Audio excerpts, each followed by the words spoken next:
My name is George Grasso. I'm a recently retired judge. Most recently, I was the administrative judge of Queens County Supreme Court criminal term. I was a judge for almost 13 years. I retired from that position August 31st of 2022. And the next day I went to Albany and I went to the State Board of Elections and I formed my campaign committee, Grasso for Queens, so I could run for district attorney.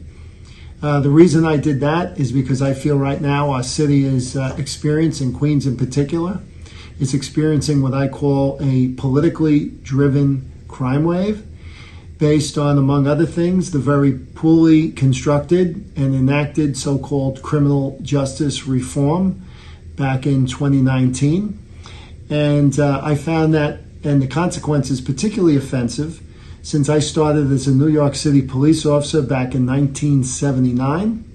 I started as a Queens foot cop in Southeast Queens. I got the NYPD scholarship to St. John's Law School, 4-year scholarship.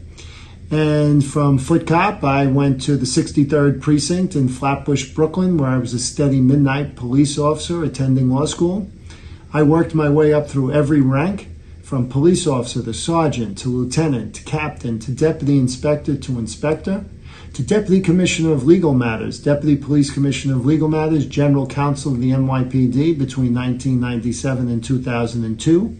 And then in 2002, I was promoted to first deputy police commissioner, number 2 in the NYPD under police commissioner Raymond Kelly, a position I held for 8 years. By the way, I was the highest ranking Italian-American police officer in the history of the NYPD with the rank of First Deputy Police Commissioner. Also, I was a captain in 1994, in January of 94, when Police Commissioner Braden was Police Commissioner the first time. And we had a city with over 2,000 homicides a year for a period of years, with commensurate crime and disorder and subways that were basically unusable. Commissioner Braden had a different idea.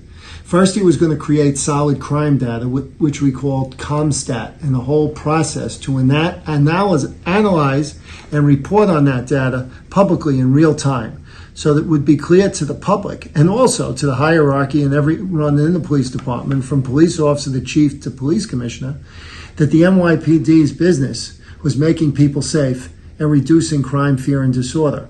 As part of that plan, a key part of that plan, Commissioner Braden wanted to get involved in a proactive way in dealing with what we called quality of life issues.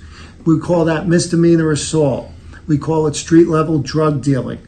We call it aggressive panhandling. We call it fare evasion, crimes like that.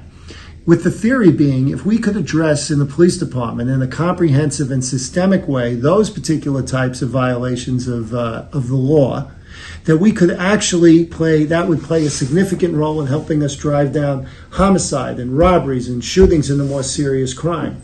I was a lawyer at that time in the Office of Deputy Commissioner of Legal Matters and a captain.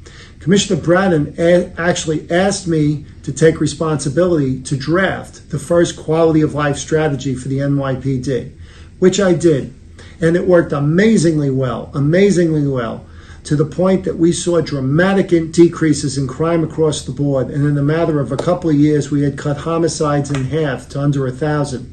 The fruition of those efforts in terms of violent crime like homicide is by 2017 and 2018.